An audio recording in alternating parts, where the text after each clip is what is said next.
Nosotros somos el grupo 2B3 y vamos a presentarles acerca de la biografía de actores sociales de la Revolución Mexicana.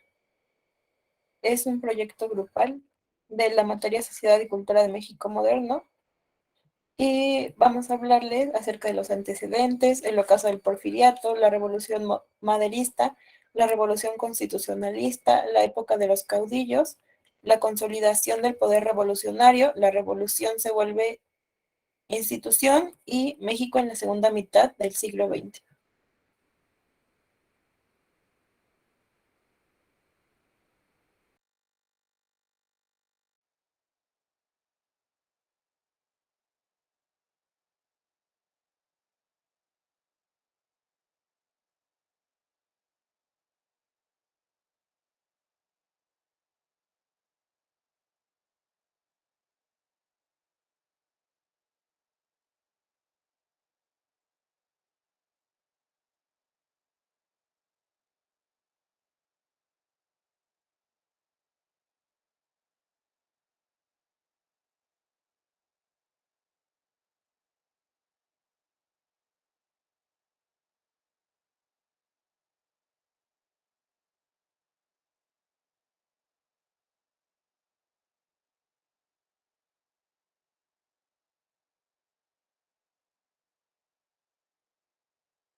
Seguimos con el equipo número 7. Les vamos a hablar de la época del orden y el progreso, que son los antecedentes, conformado por Díaz Velázquez, Francisco Javier, Hernández Gutiérrez, Jocelyn, Hernández Velasco, Alan Eduardo, Juárez de la Rosa, David Andrés y su servidor Waldo Martínez Bryan.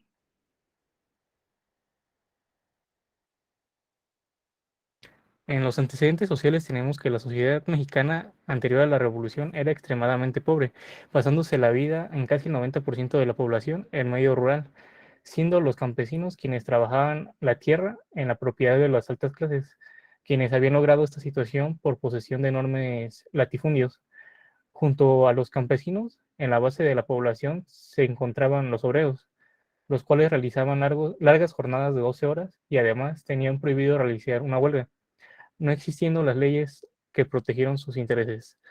En los antecedentes políticos, el sistema político de México antes de la revolución era el de una dictadura dirigida por Porfirio Díaz, quien se mantuvo como único líder del Estado mexicano durante más de 30 años. La avanzada edad del líder mexicano hizo que se comenzara a buscar un sustituto para su mando, algo que históricamente siempre ha sido complicado en las dictaduras, existiendo demasiados intereses ocultos que chocan con el pensamiento del pueblo.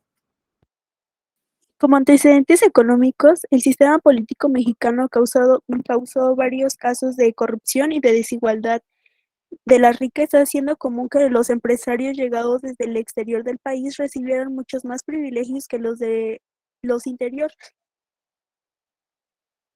causando que las clases bajas mexicanas apenas tuvieran para poder comer. Todo esto causó que los empresarios europeos y norteamericanos poseyeran tierras y fábricas que eran trabajadas por campesinos y obreros de origen mexicano. Muchas de las tierras pertenecían a los mexicanos antes de la llegada de los extranjeros, pero fue su propio gobierno quienes se les quitó a los nacionales para dárselos a los grandes empresarios que llegaban desde afuera.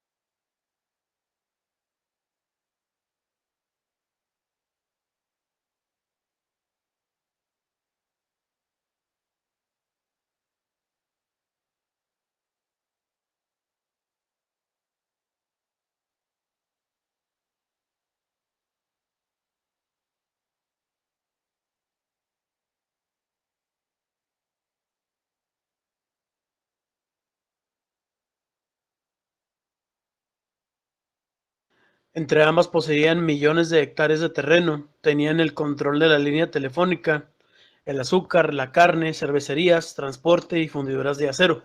Cuando alcanzaron ese poder económico, tuvieron fuerza política, y muestra de ello es que Luis Terrazas fue gobernador de Chihuahua varias veces y llegó a ser el terrateniente más grande de México. Fue electo gobernador en 1861 y reelecto por 4 años más. Una baja en los precios producto de la crisis económica que abatió a Estados Unidos en 1907. Aunado a esto estaba la situación agrícola afectada por sequía entre 1907 y 1908 y una helada en 1909, lo cual redujo la producción entre 20% y 50%. Tales elementos contribuyeron en el descontento que en parte influiría en el despertar de un movimiento armado un año después, con la Revolución Mexicana. Muchas gracias y hasta pronto.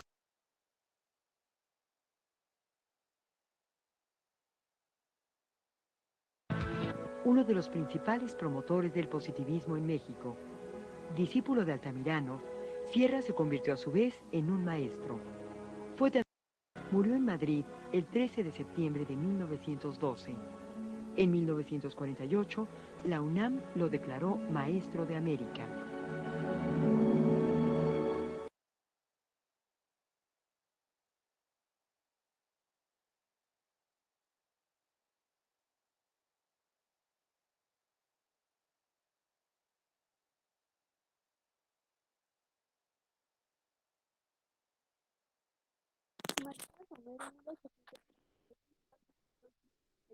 Una activista de la diplomacia del liberalismo económico, combatió frente al imperialismo de ese entonces, tenaz, astuto, hábil, pero a la vez conocedor de los límites que impone la diplomacia. Matías Romero Avendaño nació en 1837 en el estado de Oaxaca, estudió leyes y en 1855 ingresó al Ministerio de Relaciones Exteriores como colaborador, es decir, sin cobrar un sueldo alguno, en calidad de suplente.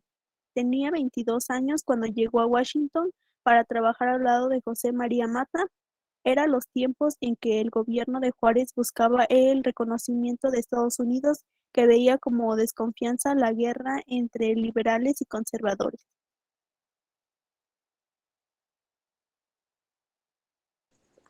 Bernardo Reyes fue un reconocido militar mexicano a quien se reconoce el haber conseguido un notable progreso económico e industrial durante su mandato como gobernador del estado de Nuevo León. Nació en Guadalajara el 30 de agosto de 1850 y desde pequeño se vio involucrado en las Fuerzas Armadas. A los 15 años asistió en el ejército para combatir la invasión francesa de la intervención y en poco tiempo alcanzó una notoriedad en el cuerpo que le llevaba a convertirse en coronel a los 20 y pocos años de edad. Su pasión por la política y la búsqueda de un país próspero le llevaron a presentarse como gobernador del estado de Nuevo León, en cuyo cargo reformó algunos aspectos relacionados con la explotación industrial que llevaron al territorio a un auge de prosperidad económica. Durante mucho tiempo fue la mano derecha de Porfirio Díaz, a quien admiraba y se consideraba preparado para suceder.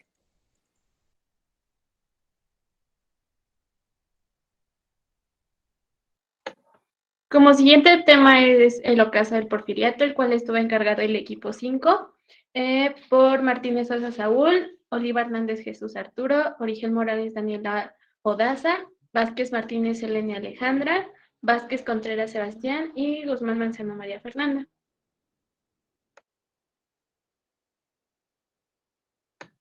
Aquí, tras las décadas de paz y orden de progreso que era nombrado el Porfiriato, ya que este había transformado al país, aquí aparentemente México se encaminaba hacia una prosperidad, ya que aquí se tenía un sólido desarrollo tanto económico y en cuanto a la planta industrial, ya que era como un gran crecimiento. Aquí la población se benefició poco del bienestar material y también, por el contrario, sufría injusticias ya que provocaban la concentración del poder y las riquezas en unas cuantas manos. Aquí se veía una distribución entre clases, ya que primeramente en el campo, aquí los campesinos vivían en condiciones muy deprobables. Aquí los políticos mexicanos y extranjeros llegaron a acaparar enormes extensiones en el norte del país y se pasaba por encima de los derechos de los propietarios. En cuanto a la clase media, esta estaba compuesta por técnicos, maestros y abogados, de igual manera gente con educación y aspiraciones políticas, y estos se convirtieron en la principal crítica del gobierno porfirista. Y finalmente, en cuanto a las élites del país, como son los grandes empresarios, comerciantes y latifundistas, lo que más les importaba era la transmisión del poder presidencial en cuanto a Porfirio Díaz. Aquí el presidente estaba a punto de cumplir 80 años, sin embargo, parecía que no se podía elegir a un sucesor. Aquí la paz porfirista estaba a punto de derrumbarse. Había muchas expresiones de inconformidad, comenzaron los brotes de algunas regiones del país, hubo huelgas en Canales y en Río Blanco, y se crearon partidos políticos y periódicos de oposición.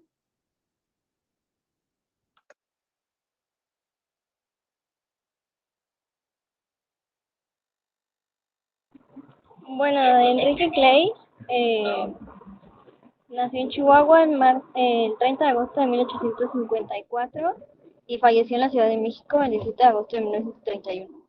Fue un político, diplomático y empresario mexicano durante el Porfiriato, hijo del cónsul norteamericano en Chihuahua, Rubén Green, y de Paz Quintín, que contrajo matrimonio con una de las hijas de Luis Terrazas. Fue fundador y gerente del Banco Minero de Chihuahua, y durante la presidencia de Porfirio Díaz ocupó el cargo de embajador de México en Washington.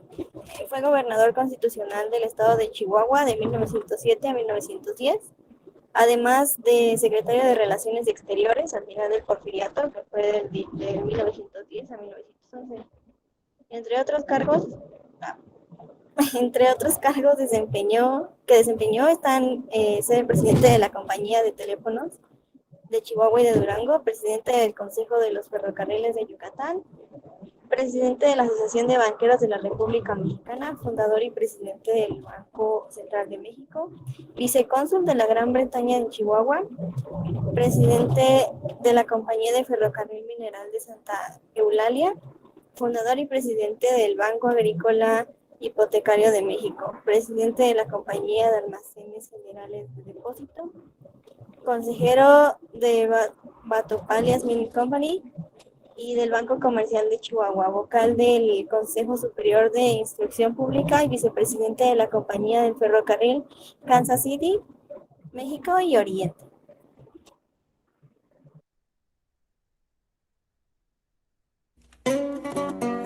Ricardo Flores Magón fue un político, periodista, escritor mexicano, cuyas ideas simbraron los antecedentes de la Revolución Mexicana. Ricardo Flores Magón, quien junto con sus hermanos fundaron las bases del movimiento armado, conocido como la Revolución Mexicana. Censurado y encarcelado numerosas veces. Aún así, nunca dio paso atrás.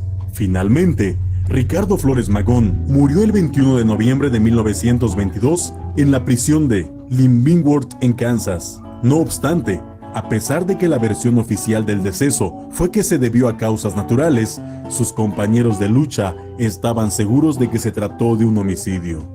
¿Y tú qué opinas acerca de todo esto?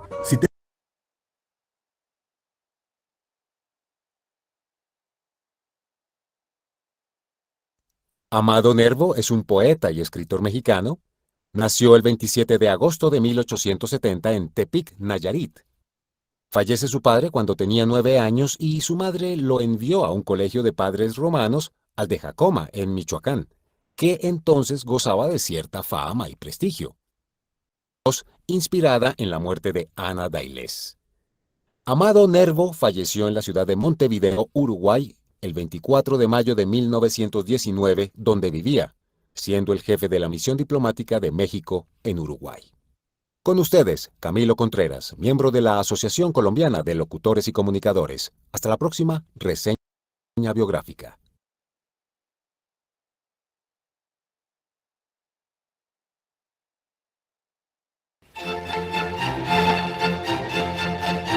Posada fue el caricaturista mexicano que dio rostro a toda una generación e influenció a artistas como Diego Rivera, José Clemente Orozco y Leopoldo Méndez. Es recordado por crear a la famosa Catrina. Pero, ¿realmente sabes quién fue Guadalupe Posada? Por Diego Rivera para su mural Sueño de una tarde dominical en la Alameda. En la versión de Posada, la calavera representa a la gente pobre que pretendía ser rica. La calavera no lleva prendas más que su sombrero. Rivera, en su mural, le dio el atuendo característico y la versión de Rivera fue renombrada como la Catrina. Posada murió en Ciudad de México el 20 de enero de 1913 en la pobreza. Sus restos no fueron reclamados y fue enterrado en una fosa común. Pero su imaginario ha permanecido vigente hasta nuestros días. Solo basta observar los desfiles de catrinas y calaveritas en las fechas cercanas a Día de Muertos.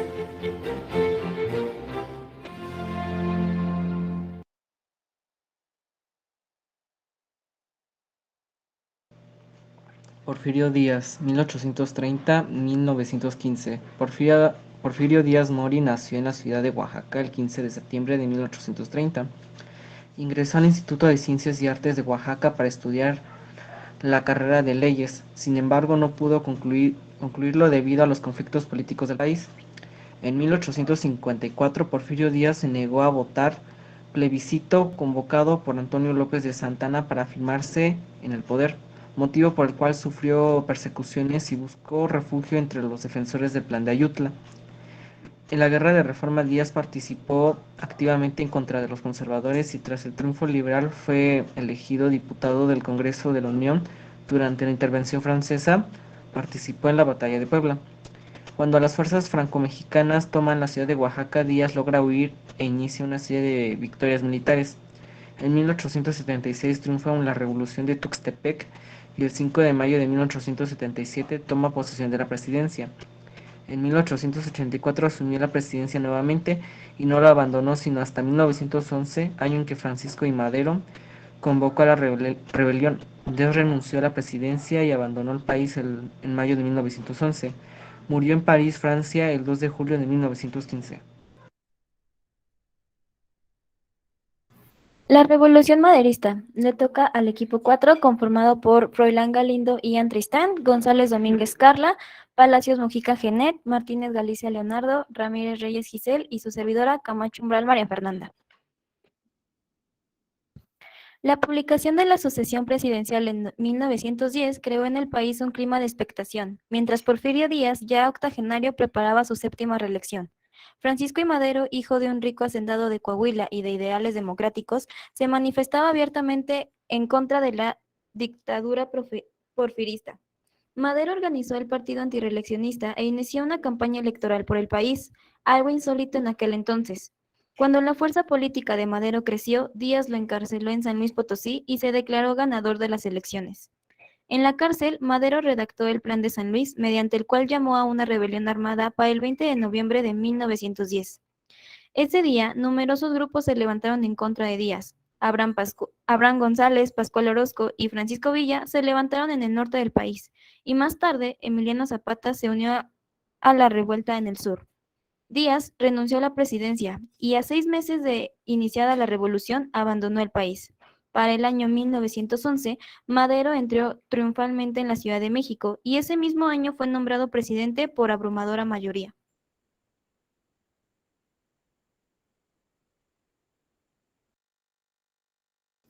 Durante su breve gobierno, Madero fue atacado ferozmente en la prensa, aprovechando la libertad de expresión garantizada por el propio presidente.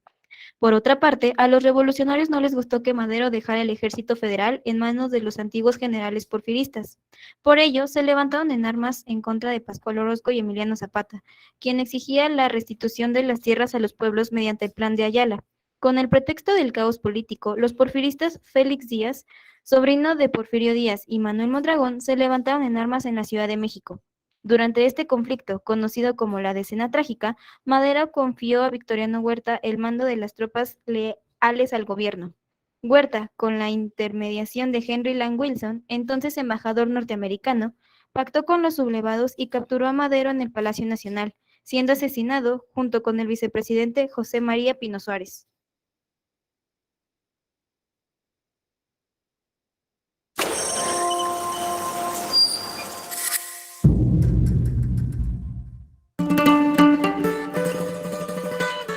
Francisco I. Madero nació en 1873 en Parras, Coahuila, en el seno de una de las familias más ricas e importantes del norte de México.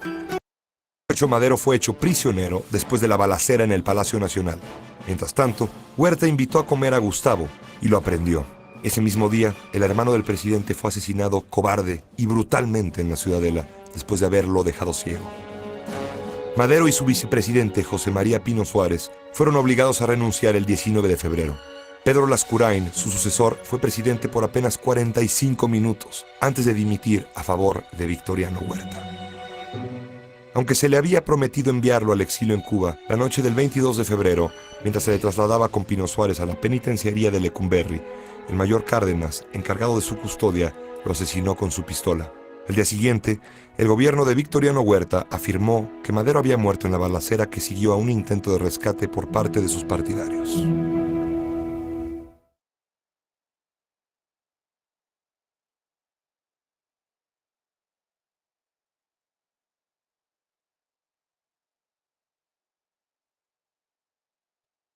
José María Pino Suárez, mejor conocido como el Caballero de la Lealtad, fue un político, abogado, hombre de letras y periodista mexicano, nacido el 8 de septiembre de 1869, que sirvió como vicepresidente de México de 1911 hasta su asesinato el 22 de febrero de 1913. Contra las tropas del gobierno federal.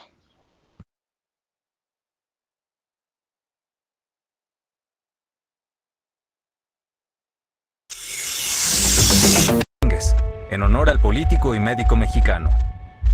Belisario Domínguez Palencia nació el 25 de abril de 1863 en Comitán, Chiapas. En 1889 recibió su título como médico cirujano, partero y oculista. Regresó a su hogar para instalar un consultorio. Además, se dedicaba a visitar algunas zonas marginadas para atender a los enfermos. Publicó un escrito titulado Chiapas, en el que denuncia al mal gobierno de Chiapas e invita a los periodistas a hacer una campaña en la que se expongan las necesidades de este estado. Fundó 3, se decretó que cada 7 de octubre se otorgaría una medalla que lleva su nombre a mexicanos distinguidos. El día de hoy recordamos a Belisario Domínguez. Notimex.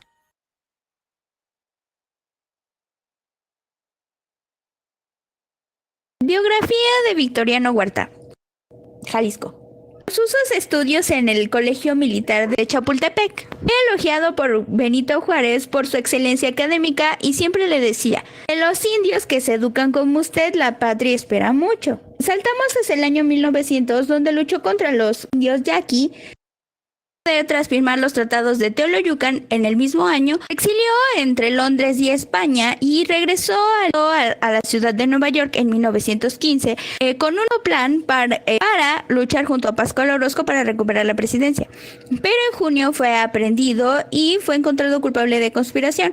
Sin embargo, fue liberado gracias a su estado de salud y murió el 13 de enero de 1916.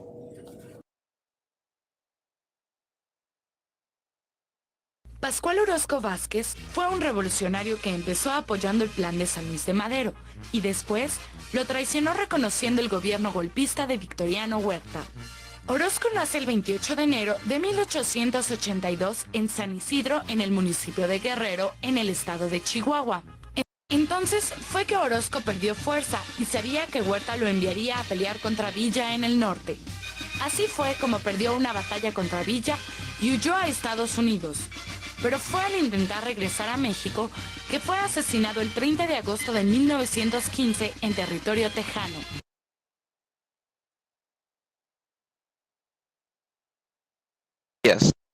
De la Revolución Mexicana. Aquiles Cerdán Alatriste fue un político mexicano que destacó por su lucha contra la elección de los dirigentes, movimiento conocido como antireeleccionismo contra el actual presidente de esa época, Porfirio Díaz. Su partido el techo de su casa para incitar a los vecinos a unirse a la lucha, pero recibió una herida por bala y tras el enfrentamiento le enviaron a prisión junto con su madre, María del Carmen Alatriste Cuesta, en la cárcel de la Merced.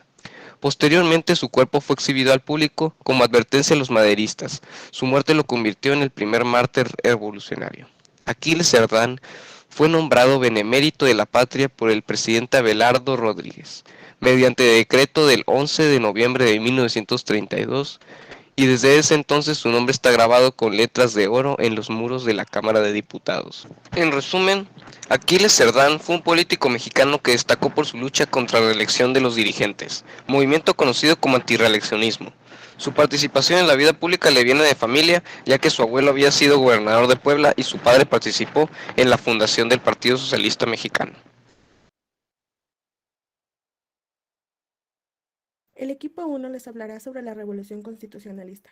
Está conformado por Calderón Castañeda Lisset, Flores Mora Citlali Belén, Hernández Hernández María Fernanda, Valderrábano Méndez Katia Lisset y Yace Barbosa Ilse Jimena. Los personajes más importantes que se rescatarán en la presentación serán Venustiano Carranza, 1859-1920, Andrés Molina Enríquez, 1868-1940, José Juan Tabla, 1871-1945.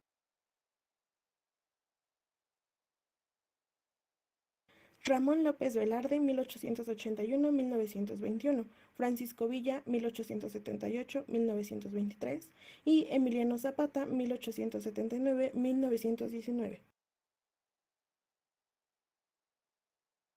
Como introducción tenemos que los asesinatos de Madero y Pino Suárez provocaron una reacción armada revolucionaria.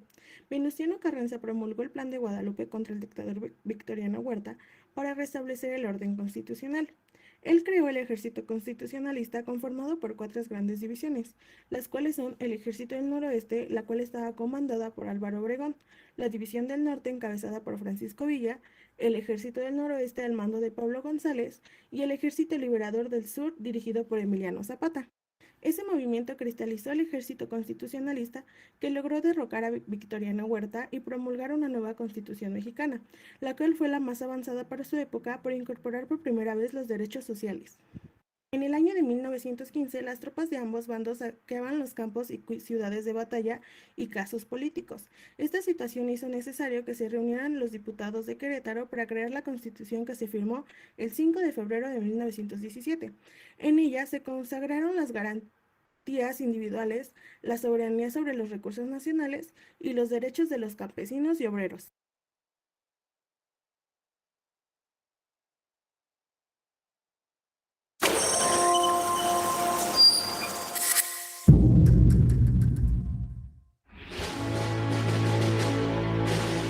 El 11º hijo de Jesús Carranza, Venustiano, nació el 29 de diciembre de 1859 en Cuatro Ciénegas, y desde pequeño escuchó admirado historias sobre Benito Juárez y su defensa de la legalidad.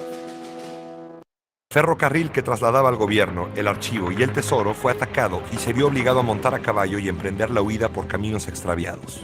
Seguido por unos cuantos leales, Venustiano Carranza entró a la Sierra de Puebla. Cuando descansaba en una choza en el poblado de Tlaxcalaltongo, fue atacado por los hombres del general Rodolfo Herrero. Herido por sus enemigos, es posible que él mismo se haya quitado la vida aquella madrugada del 21 de mayo de 1920.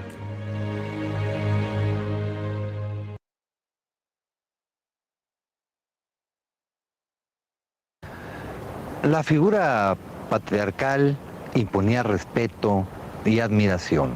La interpretación de las leyes. Estados Unidos, al norte, daba pasos indecisos rumbo a la recuperación tras la Guerra Civil. El abogado y sociólogo había escrito: Toda restricción a la propiedad privada que ayude a la formación, a la constitución y a la consolidación de nuestra nacionalidad, en tanto no ahogue la propiedad privada, será constitucional. Su defensa del sistema mixto de economía perdura válida y vigente a través de los años. Advirtió también sobre los privilegiados, la oligarquía explotadora. Los grupos que ningún negocio emprenden, ninguna empresa fundan, ninguna especulación arriesgan, que no tenga por objeto exprimir a los grupos inferiores para insultarlos después con su fausto, con su soberbia, con su desprecio. Nosotros somos los primeros en desear que la riqueza nacional se reparta mejor, en plena paz, porque comprendemos lo que podrían ser en determinadas circunstancias las iras de los grupos inferiores.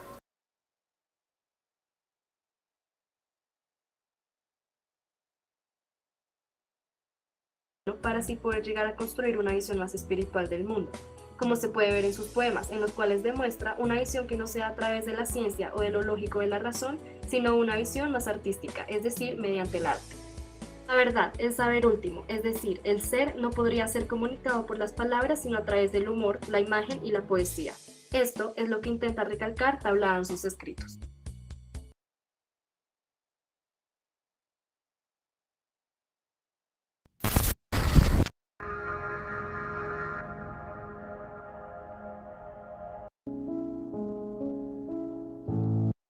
De 1888, nació José Ramón Modesto López Velarde Berumen.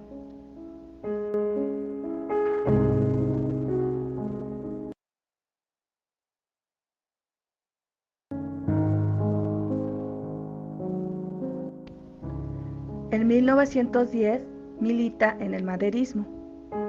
En ese año termina la primera versión de La sangre devota.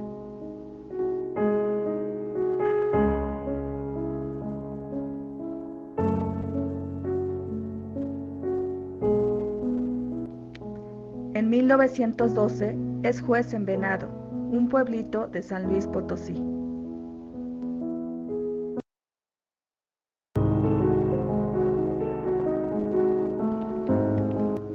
El 19 de junio de 1921, Ramón López Velarde muere a la edad de 33 años, a causa de una bronconeumonía.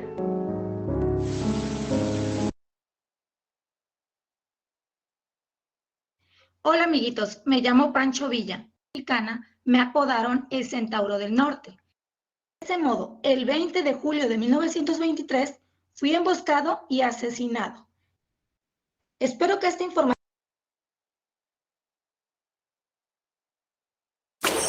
De Gabriel Zapata.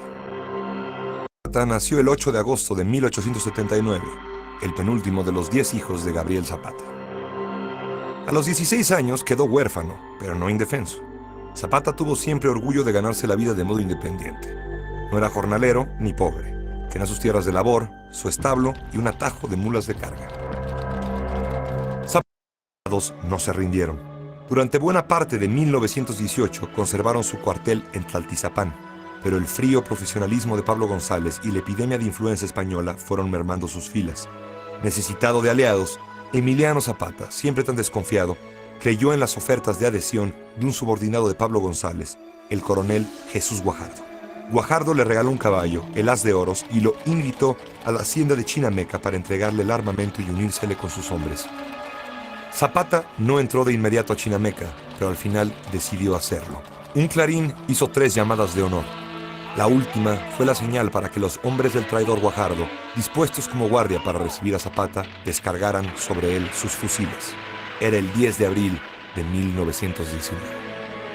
Zapata fue derrotado y murió a traición, pero muchas de sus ideas y su propia ley agraria de octubre de 1915 fueron un antecedente fundamental del artículo 27 de la Constitución de 1917.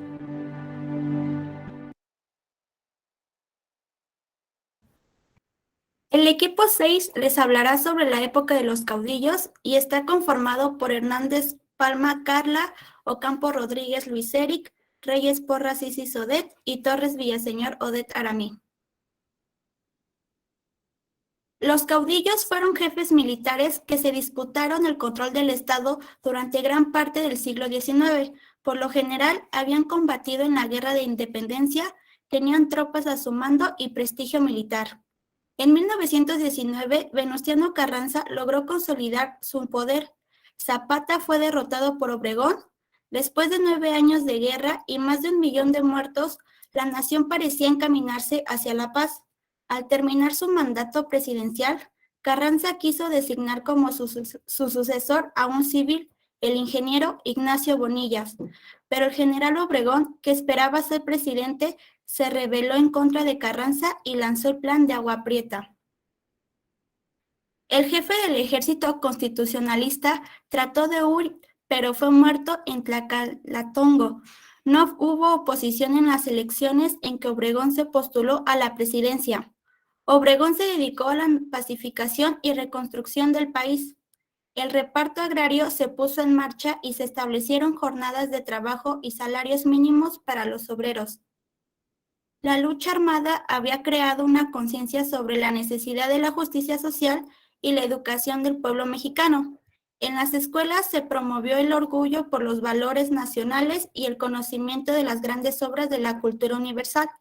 Al acercarse el final del gobierno de Obregón, el elegido fue Plutarco Elías Calles, pero su designación provocó el levantamiento de Adolfo de la Huerta y otros altos mandos del ejército. Esta inconformidad les costaría la vida a varios de los antiguos generales revolucionarios. Causas: la autonomía de las provincias en la época colonial y la influencia que tenían ayuntamientos en las localidades. La inexistencia de un gobierno central que pusiera imponerse por la fuerza en las distintas regiones. La falta de unión de las clases poderosas, adelantar el ordenamiento y el control de una sociedad. La ausencia de un ejército profesional y con carácter nacional que pudiera someter a los ejércitos locales.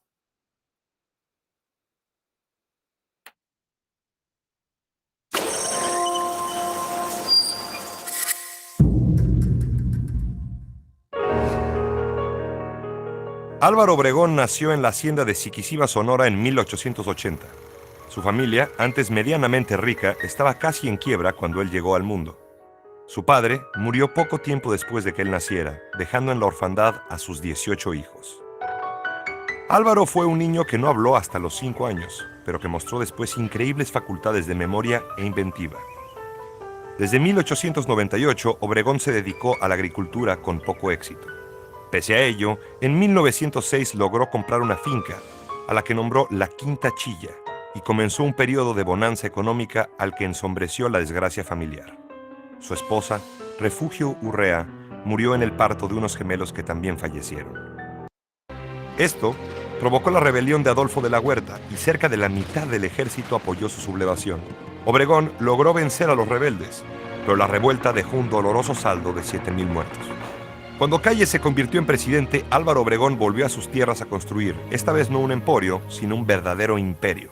Pero desde allá ambicionaba volver a la presidencia y finalmente logró en 1927 que el Congreso restableciera la reelección presidencial. Durante su campaña, sus enemigos, los generales Arnulfo R. Gómez y Francisco R. Serrano, conspiraron para detenerlo y fusilarlo. Por la mía. El 17 de julio de 1928. Cuando se había convertido ya en presidente electo, llegó ese alguien. En el restaurante La Bombilla de San Ángel, José de León Toral se acercó con el pretexto de mostrarle una caricatura que le había hecho. Ahí sacó su pistola y le disparó 6 tiros.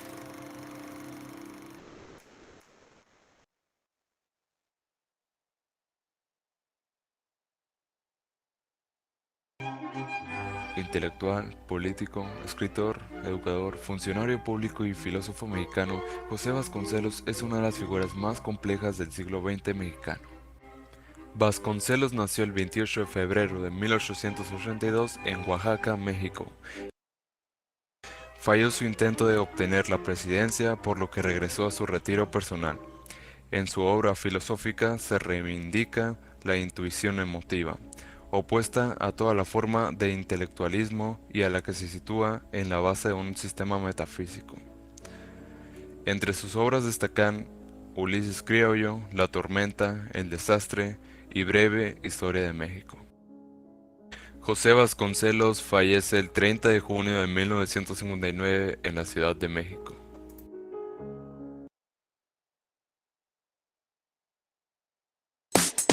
El 6 de octubre de 1887. Durante su adolescencia estudió Derecho en la capital del país para después unirse a simpatizantes de Francisco Villa, bajo el contexto de la Revolución Mexicana. Gratuitos, fundador de la editorial Eviapsa, embajador de México ante las Naciones Unidas, senador de la República y miembro de la Academia Mexicana de la Lengua. Recordado como un testigo principal de la historia de México, Martín Luis Guzmán murió el 22 de diciembre de 1976. Con información de Marco Bustamante, Notimex.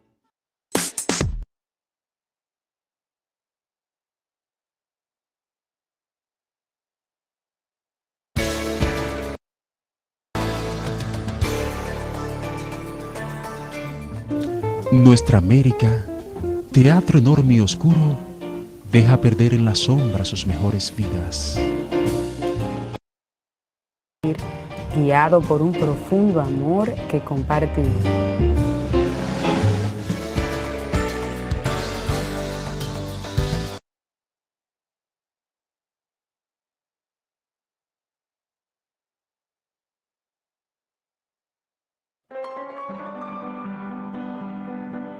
En 1881 nació en Guaymas, Sonora, Adolfo de la Huerta, uno de los más destacados dirigentes políticos surgidos de la Revolución Mexicana. Morenista, falleció en la Ciudad de México en 1955. Por su gestión íntegra, fue conocido como el presidente de las manos limpias, limpias de sangre y limpias de oro.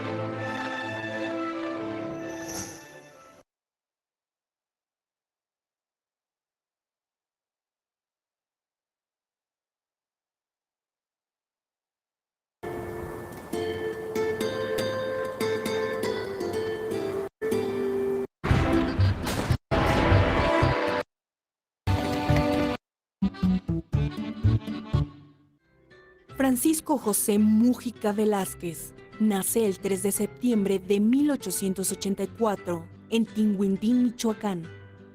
En 1906 se inició en la política de oposición al régimen porfirista como corresponsal del periódico Regeneración. En 1911 se unió a la lucha armada. En 1915 fue presidente del Tribunal de Justicia Militar y después comandante militar y gobernador de Tabasco hasta 1916. Reputación de un revolucionario radical, enemigo tanto de la Iglesia como del capitalismo extranjero. Él era ya un héroe nacional en 1917. Firme radical y creyente de las grandes reformas sociales, es recluido en varias ocasiones por oponerse a las políticas conservadoras. Se desempeña como gobernador de Michoacán y de Baja California. Fallece el 12 de abril de 1954 en la Ciudad de México. Al equipo 2 le tocó el tema de la consolidación del poder revolucionario y está integrado por Aburto Leiva Saraí, Hernández Alviso Arlet, Hernández Delgado Itzel Giovanna, Ramírez González Aide, Ramírez Hernández Maripaz y su servidora Jiménez Morán, Marlena Nay. El Estado mexicano, tal y como lo conocemos ahora, se remonta a los años de la Revolución Mexicana y en una serie de acontecimientos que buscaban la democracia y las garantías del pueblo. Esto terminó por ser un gobierno nuevamente autoritario y casi como una dictadura. Plutarco Elías Calles gobernó al país entre 1924 y 1928. Durante su gobierno comenzó a desarrollarse la infraestructura carretera y se construyeron los primeros distritos de riego en el país. Para evitar más brotes de violencia, Calles trató de controlar al ejército y a las organizaciones obreras y campesinas. Organizó la emisión de moneda únicamente con la creación, en 1925, del Banco de México. Luchó por la aplicación estricta de la Constitución, lo que provocó un conflicto con las empresas petroleras y la Iglesia Católica, el cierre de las escuelas privadas y seminarios y la persecución de sacerdotes provocó la lucha armada en el centro y occidente del país, conocida como la Guerra Cristera. La revuelta de hondas raíces populares no pudo ser sofocada por Calles. Al cabo de 3 años, el gobierno pactó con la Iglesia. El problema de la sucesión presidencial volvió a manifestarse en 1928.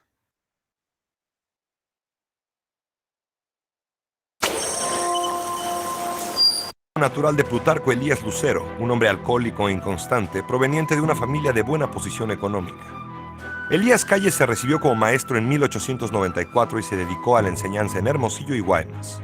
Sin abandonar la docencia, intentó tener éxito como agricultor y comerciante. Se les llamó el Maximato.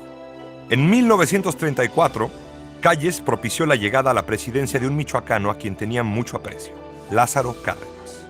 Se creía que se trataba de una etapa más del Maximato, pero Cárdenas logró limitar el poder del sonorense y terminó expulsándolo del país en 1936.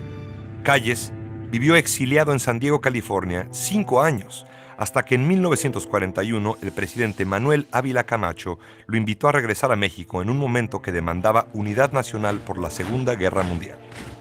De vuelta a la patria, Calles se retiró de la vida pública.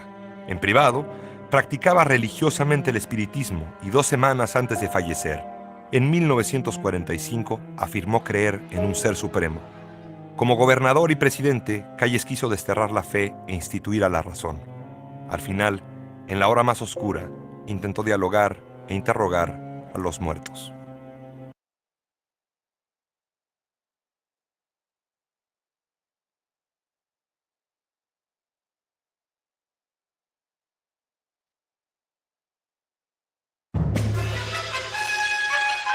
Silvestre Revueltas, músico mexicano. Nació el 31 de diciembre de 1899 en el estado de Durango, México. En 1906 comenzó sus estudios de violín. Al año siguiente ya había formado una banda de niños, el cual pagaba a los músicos jóvenes con dulces.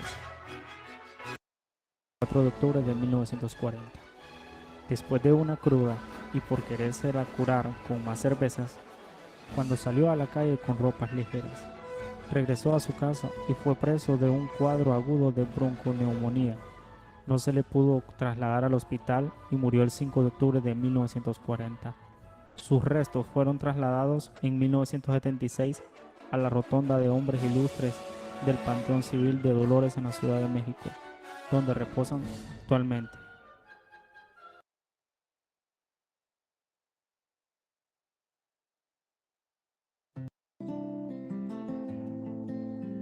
Escritor mexicano, Monterrey, Nuevo León, 17 de mayo de 1889, México, Distrito Federal, 27 de diciembre de 1959. Como narrador y como poeta. Como intelectual y humanista mostró curiosidad por las más diversas manifestaciones culturales.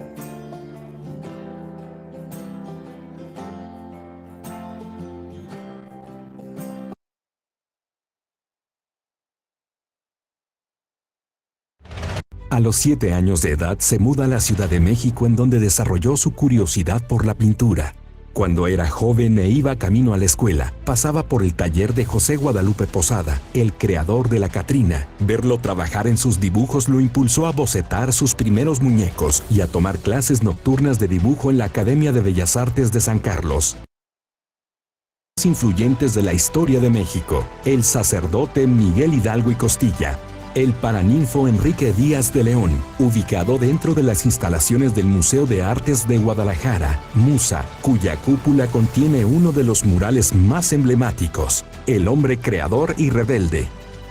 También puedes visitar el Museo Taller José Clemente Orozco, ubicado en la calle Aurelio Aceves número 27, que fue la última casa donde habitó, y conserva parte de su legado.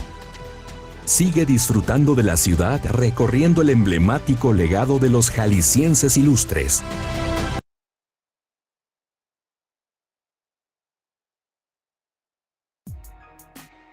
Diego María de la Concepción, Juan Nepomuceno Estanislao de la Ribera y Barrientos Acosta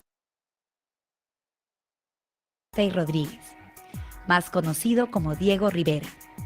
Nació el 8 de diciembre de 1886 en León, Guanajuato, México. Junto con Orozco y Siqueiros, constituyen la gran triada del movimiento muralista de México. En el entonces recién construido Hotel del Prado de la Ciudad de México. En 1950 ilustró Canto General de Pablo Neruda y ganó el Premio Nacional de Ciencias y Artes de México.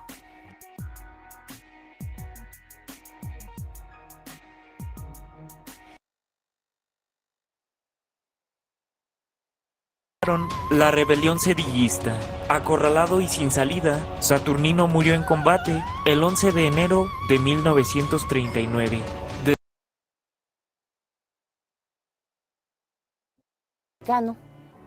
Se acabaran de una buena vez. Hay quien dice que pudo haber sido una traición para eliminar a alguien que no estaba de acuerdo con estos arreglos. Pero de eso todavía hay tanto que decir.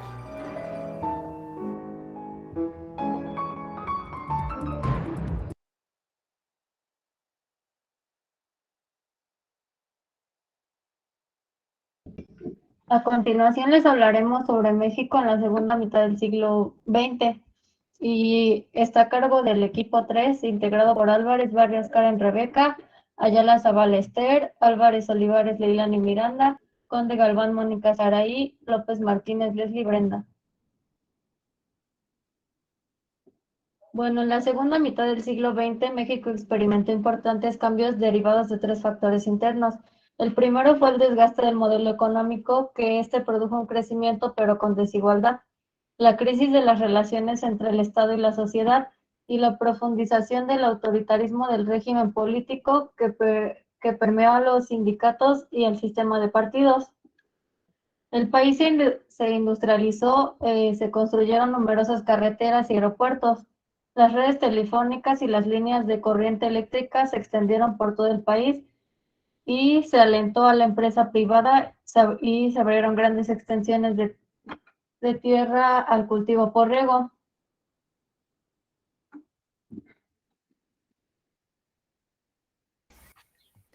Las escuelas primarias gratuitas lograron la educación de millones de mexicanos. La música, el cine y el turismo se convirtieron en los medios por los cuales México se dio a conocer en el extranjero. Escritores destacados como Juan Rulfo y Octavio Paz demostraron la vitalidad de la cultura mexicana. Todos estos logros fueron conocidos en la década de los años 60 como el milagro mexicano.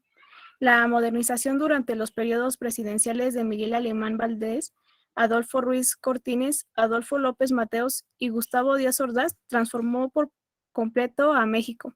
De una sociedad tradicional agraria se pasó a una urbana e industrial. Capitalistas extranjeros se establecieron en las regiones más desarrolladas del país, lo que provocó con el tiempo un crecimiento desigual de la economía. Con una población creciente y necesitada, el campo alimentó una gran corriente migratoria hacia las ciudades. Hacia el final de este periodo, la estabilidad política del país, basada en el predominio de un partido único, comenzó a ser cuestionada. Durante el gobierno de Gustavo Díaz Ordaz, en materia económica, el gobierno logró un crecimiento moderado sobre la base del desarrollo de infraestructura para la iniciativa privada, la industrialización rural, el ahorro interno y el control del endeudamiento. Acciones que dejaron tranquila a la clase media y a los empresarios. En el plano político, el presidente no buscó la ausencia de conflictos, pero sí su aislamiento, control y represión. La actitud de Díaz Ordaz frente al movimiento estudiantil fue una prueba para los sectores conservadores de la sociedad de que el orden se impondría a toda costa. La represión de estudiantes el 2 de octubre de 1968 y la actuación de personajes como Luis Echeverría, entonces secretario de Gobernación, mostraron la profunda crisis de legitimidad del sistema que obligaría al poder político y al partido hegemónico a replantear su relación con los distintos actores sociales.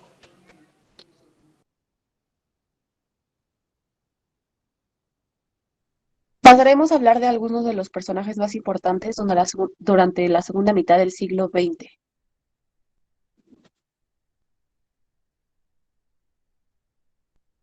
Empezaremos con Juan Rulfo. Juan Rulfo nació el 16 de mayo de 1917 en Jalisco. Este fue registrado en Sayula y vivió parte de su infancia en la población de San Gabriel. Como escritor, Rulfo se apropió de las experiencias que desgarran el precario orden familiar, la guerra, el despojo, la orfandad, y de su región de origen, cuyo entorno inmediato fue el de las haciendas y el campo destruidos por la violencia de la revolución y la cristada. Sin embargo, la verdadera vida de Juan Rulfo está en su obra.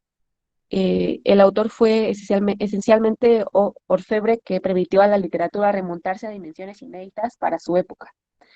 Novelista, cuentista, fotógrafo y editor, A Rulfo se le conoce sobre todo por su volumen de cuentos, El Llano en Llamas, en el año de 1953, y su primera novela, Pedro Páramo, en 1955.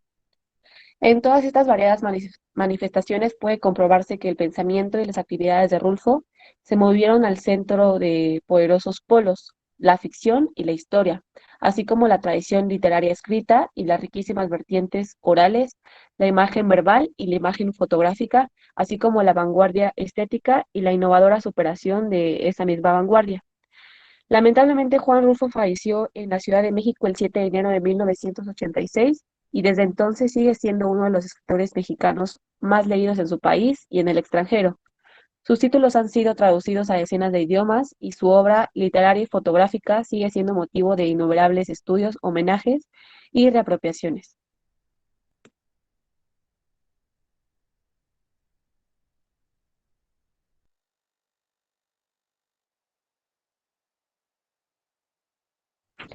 Otro personaje muy importante es Ruy Pérez Tamayo. Ruy Pérez Tamayo nació en la ciudad de Tampico, Tamaulipas, en el año de 1924. Estudió medicina en la Universidad Nacional Autónoma de México, UNAM, y se especializó en patología. Ruy fundó y dirigió durante 15 años la unidad de la Facultad de Medicina de UNAM, en el Hospital General de México, y durante 10 años en el Departamento de Patología en el Instituto Nacional de Nutrición. Fue profesor de patología en la Facultad de Medicina de la UNAM durante más de 50 años y fue profesor emérito de la UNAM, así como jefe de departamento de la medicina experimental, además de que fue profesor visitante de las universidades de Harvard, Johns Hopkins, Minnesota, Galveston, Yale, Tel Aviv, Madrid, Lisboa, así como en Costa Rica, San Salvador, Panamá, Venezuela, Colombia, Chile y Argentina.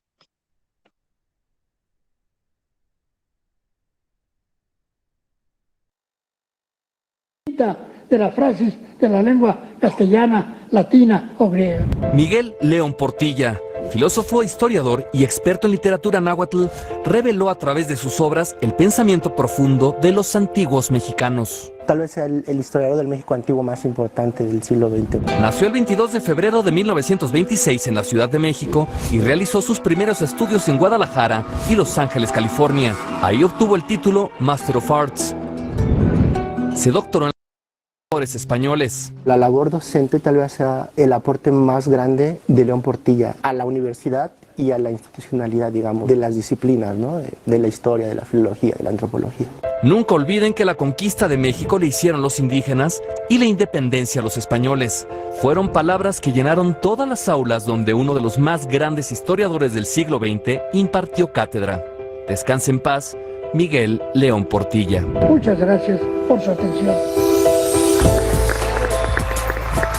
Enrique Pardo Genis, Azteca Noticias.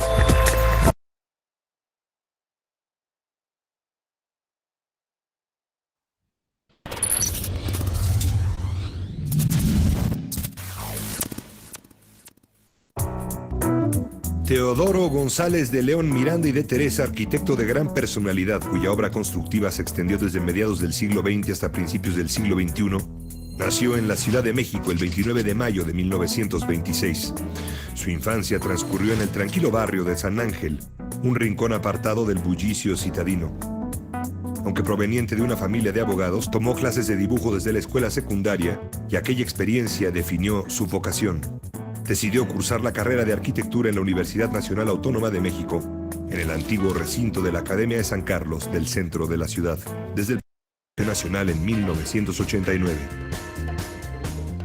Las ciudades, dijo, se deben al azar, el diseño, el tiempo y la memoria. En otras palabras, son obra de la gente, regulada por el gobierno, modificada por el tiempo y preservada por la memoria. Las buenas ciudades resultan de un equilibrio entre esos 4 factores. En ellas, el orden de diseño propicia la libertad y la memoria urbana de sus habitantes actúa para corregir y, llegado el caso, aprovechar los efectos del tiempo. Con una visión sumamente ambiciosa que los políticos juzgaron utópica e irrealizable, en 1998 González de León elaboró con Alberto Kalach el proyecto Vuelta a la Ciudad Lacustre, que proponía recuperar la antigua relación de su ciudad natal con el agua. El arquitecto Teodoro González de León murió el 16 de septiembre de 2016. se hallaba a los 90 años en plena actividad, edificando uno más de sus muchos desarrollos, la Torre Manacar, ahora también un hito en la arquitectura reciente de la capital de México.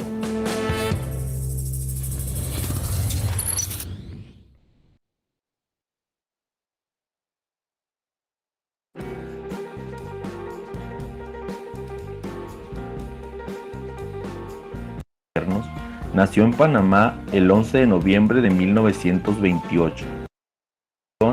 Crea, destruye y reinventa la maquinaria crítica de la fábula, desde el remoto silencio del mundo de los mitos cosmogónicos a la noche mohosa y chirriante de grilletes de la España de Austrias.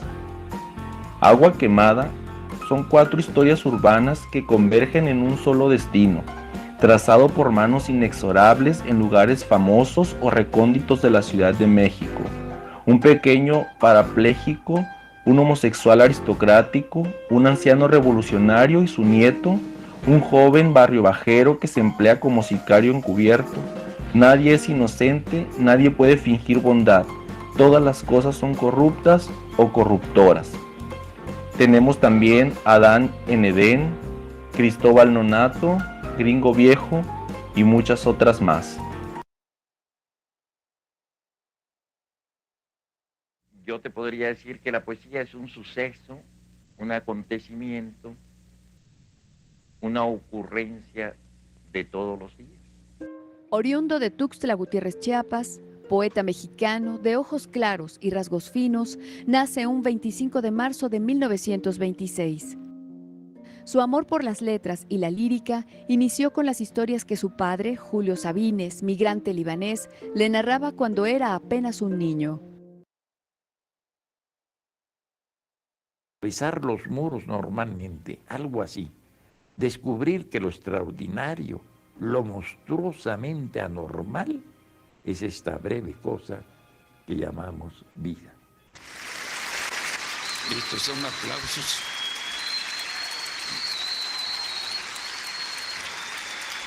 Lo lastiman, ¿no?